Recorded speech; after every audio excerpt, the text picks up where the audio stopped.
wá tó lẹ́mí wa tó ní gbogbo ta ni ọba lánàá ọba lọ́la ọba ní gbogbo ọjọ́. A sọ pẹ̀lú ẹ̀yin ẹ̀ máa wọ́pọ̀ tó jẹ́ mẹ́ta bẹ́ẹ̀ ni ìbábọ̀ wọn ní tó bá tó jẹ́ mẹ́ta bá rẹ̀ ni ẹ̀kú àtijọ́ náà ni a máa ń kíra ẹni. Bàbá lọ sí ní àjò ni wọ́n sì ti dé báyìí. Ọ̀pọ̀lọpọ̀ ìpínlẹ̀ láti gbà káàkiri àgbáyé, London, America, Canada àti gbogbo ilẹ̀ Africa, gbogbo Europe pátá pé tó mẹ́ta wọn gbúrò Prophet Michael Ọlọ́run bẹ̀ lórí ojú tó lé wá ti dé báyìí.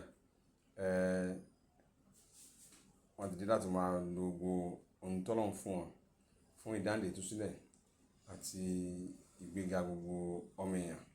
A sọ pẹ̀lú Prophet Michael Ọlọ́run bẹ̀ lórí ìjọ God Faith Ministry nínú Èkó ń bí. Bàbá ká tó wọnú ètò ẹ bá kí gbogbo ojú tó ń wà. Mo dúpẹ́ fún Ọlọ́run lókè ọ̀run. Mo kí gbogbo ojú tó ń wà níbikíbi tí a ti ń wò wá. Kí Ọlọ́run kó fi àlàáfíà kó fún bàbá yín gbé. Kẹ́ rí àánú gbà lásìkò yìí bá ṣe ń wúra wa lọ́wọ́lọ́wọ́ báyìí. Kí ìṣẹ̀lẹ̀ ayọ̀ bẹ̀rẹ̀ sí ṣẹlẹ̀ nínú ayé wa ní orúkọ Jésù Olúwa wa. Àmín. Àmín bàbá. Àdúpẹ́ fọ́nà. Ibi tá a kọ́kọ́ gbé ètò ìgbà náà ni pé ó tó jẹ́ mẹ́ta àwọn èèyàn gbúrò yín. Ọ̀pọ̀lọpọ̀ ìṣẹ̀lẹ̀ náà ló sì ń ṣẹlẹ̀ tó ń mi orílẹ̀-èdè.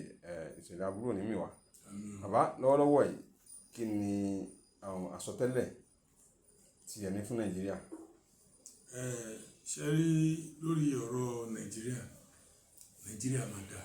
Òun náà ni àwọn èmi wà lórí ẹ̀gẹ́ bíi tọ́nà ti fún mi. Èyí kò tó bá dẹ̀ máa jata ni ìdí ẹ̀ láti gbóná. So lóòótọ́ jẹ́ ká máa pé ó jẹ́ kí díẹ̀ náà ti gbóná tó kó ti catch fire kí gbogbo nǹkan tá à ń ṣe kò ti jiná.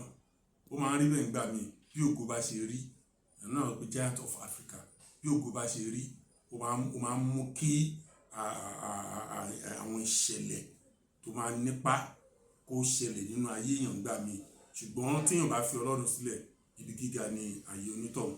Fún díẹ̀ yìí gbogbo àwa tí à ń gbọ́ mi nǹkan tá a nídìí lọ́wọ́lọ́wọ́ báyìí ní orílẹ̀-èdè yìí ẹ máa wò pé ìkọ̀kan náà ló kàn sọ bí ìgbà tí òun tó ń ṣe àdúrà la need. Àdúrà olódodo máa ń ṣiṣẹ́ agbára.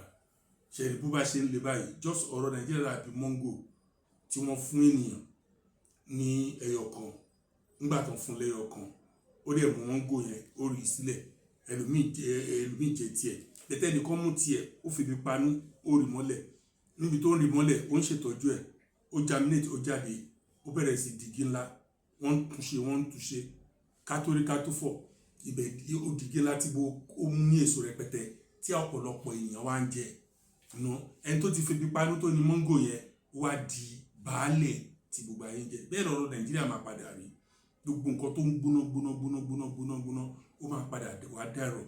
Àdúrà ní ká gbà kí Ọlọ́run ṣe kíákíá because kò sẹ́ni tó máa gbé kò tójú sùn ṣùgbọ́n agbára Ọlọ́run ó yí ipò gbogbo padà sí ipò rere.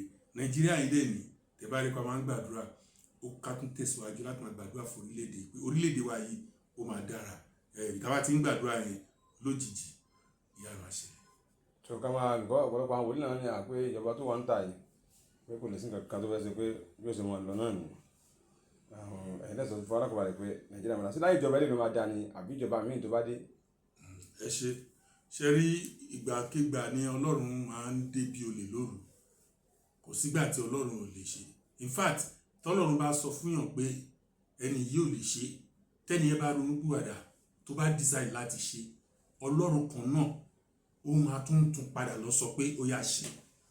So òun ni ọ̀rọ̀ àwọn aṣíwájú wa nísìn a lè sọ pé bóyá àwọn náà máa ṣe àwọn kan náà máa ṣe ṣùgbọ́n Nàìjíríà máa dà ẹ̀rí tọ́lọ́run bá lò wọ́n fine tó bá dẹ̀ ti jẹ́ pé àwọn kan lọ́lọ́run fẹ́ lò ẹ̀bẹ̀ ni mo ń bi Ọlọ́run time tó jẹ́ kẹ́ni tọ́lọ́run máa lò kó débẹ̀ kọ́lọ́run ṣe kíá káwa náà ká fojú witness vision yẹn tó ti jáde pé orílẹ̀-èdè yìí máa dára gẹ́gẹ́ bí Ọlọ́run ti sọ ó máa dára ju ọ̀pọ̀lọpọ̀ orílẹ̀-èdè lọ lágbàáyé ṣùgbọ́n àwọn tọ́lọ́run fẹ́ lò gọ́gọ́gọ́gọ́gọ́gọ́ òun ni kọ́lọ́run tètè mú wọn débẹ̀ tó yẹ pé àwọn tó ń dé wà ń bẹ̀ yìí ó wà náà tọ́lọ́run fẹ́ lò kọ́lọ́run bẹ̀rẹ̀ sí lò wọn Jésù lọ wa. Àmín bàbá àsìkò tẹ máa ń lọ orí òkè òun náà ni ó ti ń wọlé bọ̀ rẹ̀ ìgbà wọlé fẹ́ lọ. èyí táwọn èèyàn máa retí. ẹ ṣe àsìkò orí òkè ọdún yìí ó tẹ̀ ti jẹ́ ká ti ní afẹ́ bẹ̀rẹ̀ bẹ̀tì nítorí àwọn ìdí kan sí kejì àti ìrìn àjò tá a ní fún gbà díẹ̀ pẹ̀lú Ọlọ́run ṣeun àánú ẹ̀ ló títí láéláé. So àsìkò yìí tó bá máa di oṣù tó ń bọ̀ on the 1st oṣù karùn-ún ọjọ́ kìíní oṣù karùn-ún òun ni a máa bẹ̀rẹ̀ lọ́dún yìí, a máa bẹ̀rẹ̀ ti di 41 days. Orí òkè ọdún yìí nǹkan tuntun wá fi yàtọ̀ ní pé mi là sẹ́ńdàlà kàkúṣẹ́lẹ̀ dáìlì ẹni tó bá ní kò sọ Ọlọ́run irọ́ ni Ọlọ́run wà láàyè, Ọlọ́run wà láàyè, Ọlọ́run wà láàyè. Ipa tí ibi tó jẹ́ k'Ọlọ́run kọ́kọ́ sí òun ni bí àánú, because àánú máa ń ṣògo lórí tẹ ìdájọ́.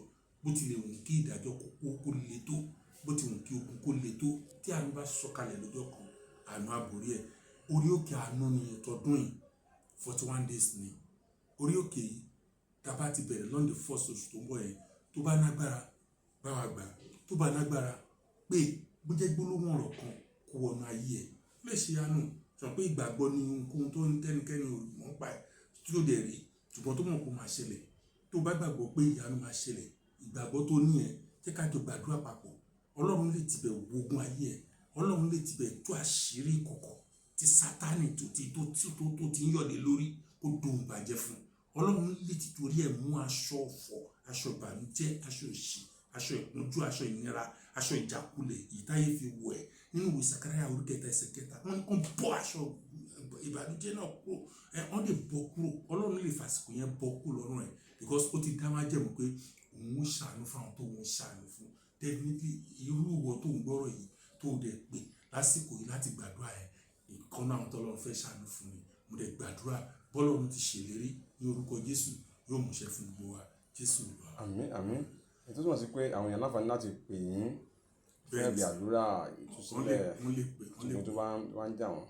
Fáwọn tó bá fẹ́ pè nígbà wọn lè pè onísìn. 070 360 387 57. Wà á pè lẹ́ẹ̀kan sí. 070 360 387 57. Wọ́n náà lè ti gbọ́ látọ̀nù Prophet Michael Ọlọ́runbẹ olórí ìjọ God Fair Ministry tó wà nínú Èkó bí ẹ pè wọ́n á bẹ̀rẹ̀ lórí òkè láti inú oṣù karùn-ún ọjọ́ kìíní oṣù karùn-ún ọdún tá a wà yìí. Wọ́n náà pè wọ́n fún gbogbo òkè ìṣòro rẹ onígbà wípé Ọlọ́run ọba tó ń tẹ̀ ìṣòro á tẹ̀ ìṣòro rẹ á tẹ̀ tèmi náà á tẹ̀ gbogbo wa á tún padà bọ̀ lọ́jọ́ mìíràn àwọn ò ní kú ẹ̀yin ò ní kú gbogbo rere gbólọ̀dẹ̀ wa ó